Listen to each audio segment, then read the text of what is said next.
वैदिक काल के विषय में जानकारी का एकमात्र स्रोत है।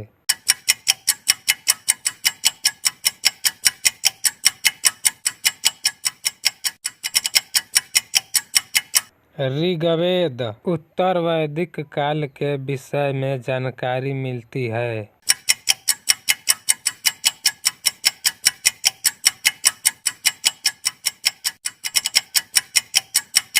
उपरोक्त सभी युद्ध के लिए ऋग्वेद में किस शब्द का प्रयोग किया गया है?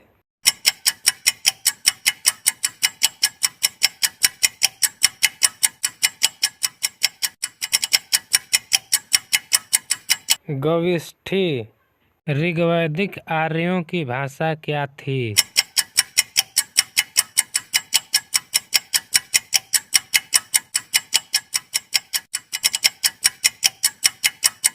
संस्कृत। सभा और समिति को प्रजापति की दो पुत्रियां कहा गया है।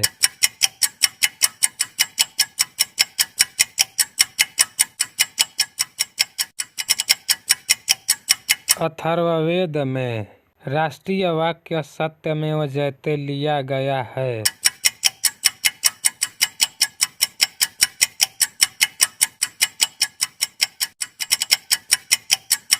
मुंडकोपनिषद से उत्तर वैदिक काल में शूद्रों के देवता थे।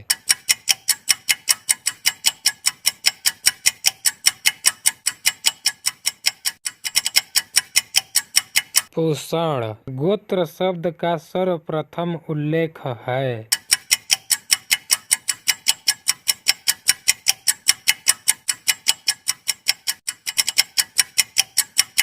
ऋग्वेद में वैदिक कर्मकांड किससे संबंधित है?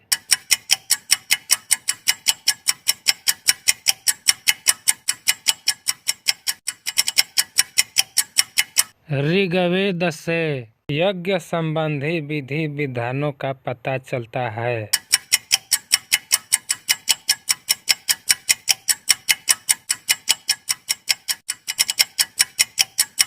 यजुर्वेद से ऋग्वेद का कौन सा मंडल पूर्णतः सोम को समर्पित है?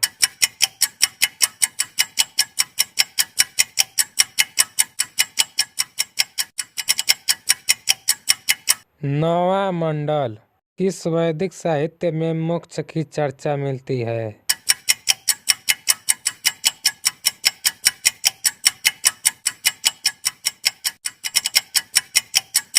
उपनिषद में ऋग्वैदिक काल के लोग किसमें विश्वास करते थे?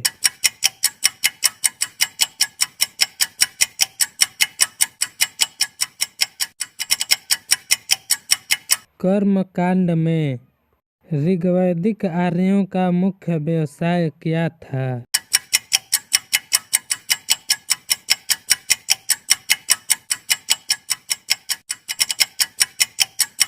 पशुपालन वैदिक धर्म से संबंधित नहीं था।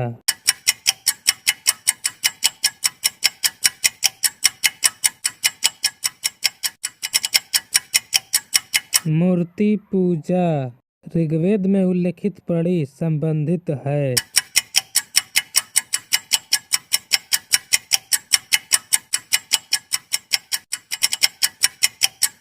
व्यापार से वैदिक काल में निष्क आभूषण था।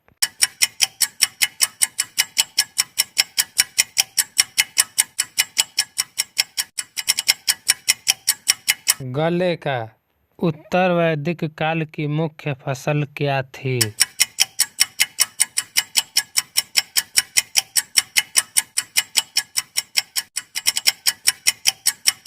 गेहूं चावल। उपनिषदों की विषय वस्तु क्या है?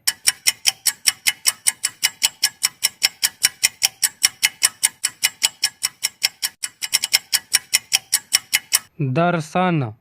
किस वेद में दवाओं का वर्णन है?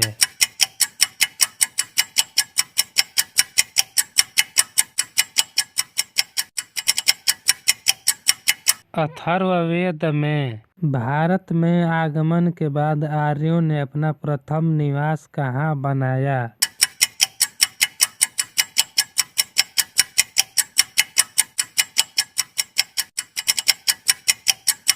सप्त सिंधु प्रदेश में ऋग्वेद की रचना किस क्षेत्र में हुई थी?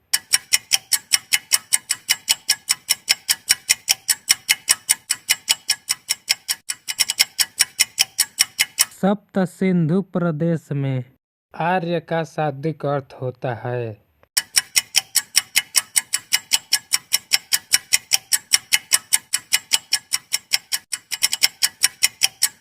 श्रेष्ठ। वैदिक साहित्य में सम्मिलित नहीं है।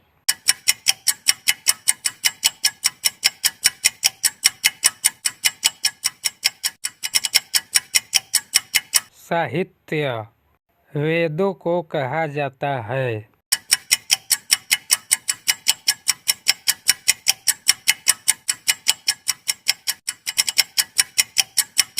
श्रुति वैदिक काल की सबसे पवित्र नदी कौन सी थी?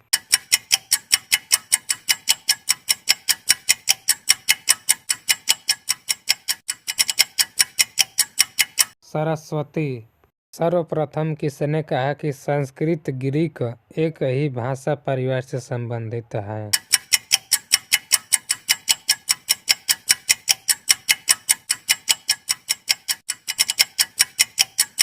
William Jones.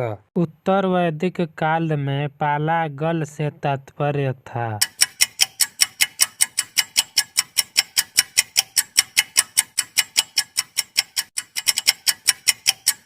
संदेशवाहक। वैदिक काल में जो विधवा पुनर्विवाह कर लेती थी उन्हें क्या कहा जाता था?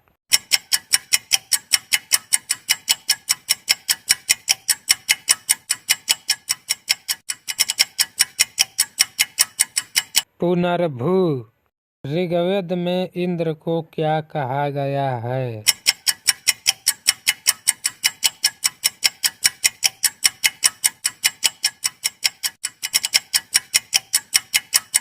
पुरंदर। वैदिक कालीन देवी देवताओं की संख्या थी।